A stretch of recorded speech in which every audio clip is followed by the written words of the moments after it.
My husband pressured me into working 2 jobs while he cheated, so I took the kids, got a raise, and walked away from the marriage forever. Hi Reddit. I'm a 34-year-old woman, and I've been married to my husband, Jake, who's 36, for almost 12 years. Together, we have 2 children, our daughter Emma and our son Lucas. Up until recently, I believed that we had built a life that, while not perfect, was solid and full of the kind of comfort that comes from years of shared memories, responsibilities, and love. I worked part-time as an administrative assistant at a local dental office. Jake, on the other hand, worked full-time in information technology. This arrangement worked well for our family because it allowed me to be present when the kids got home from school. I could help them with their homework, cook dinner, and keep the house running smoothly. We had a rhythm that felt familiar and safe.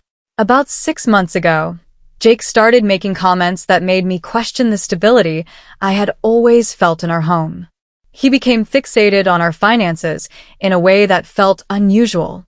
He kept saying we needed to build a bigger emergency fund or that we weren't contributing enough to the kids' college accounts. At first, I thought these were valid points. After all, every family should think about the future. But there was an intensity to his concern that didn't sit right with me. We had always managed our money well. We lived in a comfortable, modest home in a peaceful neighborhood. Our cars were paid off and reliable, and we even took the occasional family vacation. There was never any sign that we were struggling financially. Then came the suggestion that I should work full-time instead of part-time. I was surprised but tried to be open-minded. I mentioned that it would be hard on the kids since I wouldn't be home when they got back from school. Jake quickly dismissed my concerns. He said that his mother could watch them a few days a week and that we could find some after-school programs to fill in the gaps. Reluctantly, I agreed. I talked to my boss, who was more than happy to increase my hours. I thought that would be enough. I thought it would show Jake that I was willing to step up and help more financially. But that wasn't the end of it. A few months later, Jake suggested that I take on a second job. He showed me a listing for an evening receptionist position at a local gym. He spoke so casually about it, as if suggesting I try a new hobby. It would be from 5 to 10 p.m. for evenings a week. I was stunned. That schedule would leave me with no time for the kids, no time for myself, and no time for us as a couple. When I expressed these concerns, he shrugged it off. Lots of people work 2 jobs, he said. It's not a big deal. His dismissive attitude set off alarm bells in my head. I asked him why he wasn't looking for a second job if things were so tight. He told me that his job was more demanding than mine and that he needed his evenings to relax. When I refused to take the second job, we had our first major argument in years. He accused me of being selfish, of not caring about our family's future. I accused him of not appreciating everything I already did. Managing the house, caring for the kids, and working full-time. The following weeks were tense. Jake started staying at work later and later. He claimed he was picking up the slack since I refused to do more. He became distant, less engaged with the kids, and irritable with me. One evening, I walked into the living room and found him quickly hiding his phone screen as I entered. That moment shifted something in me. I decided to look into things more closely. I'm not usually the snooping type. I value trust and privacy. But his behavior was too strange to ignore any longer. The next day, while he was at work and the kids were at school, I checked our bank statements. What I found made my blood run cold. For the past several months, Jake had been withdrawing cash regularly, anywhere from $200 to $500 at a time. Always on days when he claimed he had to work late or meet clients. The total added up to nearly $6,000. The transactions were frequent and always discreet. There were also credit card charges at restaurants I'd never heard of, a hotel in the next town over, and jewelry stores that certainly hadn't supplied anything for me. That night, after the kids went to bed, I sat Jake down.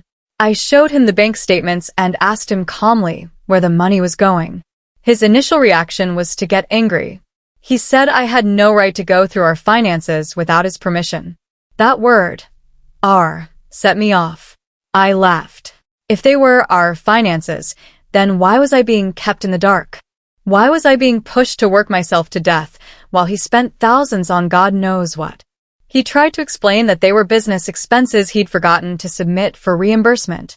When I pointed out the jewelry charges, he claimed he was planning a surprise for our anniversary, which at that point was still 6 months away. I didn't believe him, and he knew it. His composure finally cracked. He admitted he had been helping a friend who'd recently gone through a divorce. A woman named Melissa, a coworker. They had been just friends until a few months ago, but then things developed. He claimed he still loved me and the kids, but that Melissa understood him in ways I never could. It felt like the floor dropped out from under me. 12 years of marriage, 2 children, countless shared experiences, and he'd been using my exhaustion as a shield to carry out an affair. Was he trying to make me too tired to notice? Or was he preparing to leave me and wanted to ensure I could support myself? I asked him point blank if that was the case.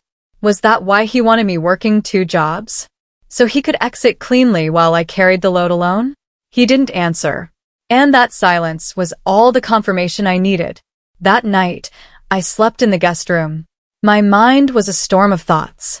By morning, I had a plan. I called in sick to work, waited until the kids left for school, and then made 3 phone calls. 1 to a divorce attorney, 1 to my sister who lived about an hour away, and 1 to my boss at the dental office. The lawyer agreed to meet me that afternoon. My sister told me to pack bags for myself and the kids and come stay as long as needed. And my boss, who's been more of a friend than a supervisor, told me to take all the time I needed and that when I was ready, we'd talk about a raise because I'd been underpaid for years. When Jake came home that evening, I was packed and ready. I had important documents, bags for me and the kids, and a calmness I hadn't felt in a long time. I told him we were leaving, that I'd spoken to a lawyer, that he'd be hearing from them soon. His reaction was predictable. First he yelled, then he begged, then he made promises. He said he'd end things with Melissa, that we could go to counseling. When that didn't work, he got angry again. He told me I'd never make it without him, that I needed him, that the kids needed a father. I looked him in the eye and said, the kids need parents who respect each other and themselves. And as of today, I'm doing that for them. It's been 3 weeks since that day. I'm back at work now, with a 20% raise that was long overdue. I found a small but cozy apartment that allows pets, so our family dog Thunder came with us. The kids are enrolled in an after-school program they actually love, and I've officially filed for divorce. I'm asking for primary custody with reasonable visitation rights for Jake. Telling the kids was the hardest part. Emma, my daughter, is very insightful. She knew something was wrong before we even said anything. She asked me if it was because Dad made me sad. Lucas, my son, had more practical questions. Would he still see his friends? Would Thunder come with us? Would he still go fishing with Dad? I answered every question with honesty and reassurance. Jake, meanwhile, has been a mess of emotions. He told me that Melissa left him after learning he was still married. He claimed she thought we were separated already. He even admitted that his push for me to work 2 jobs was so I wouldn't be around as much. He wanted freedom without consequences. At least he's honest now. It's too late for our marriage, but maybe not too late for him to become a better father. As for me, I'm rebuilding. I'm reclaiming the parts of myself that got buried over the years.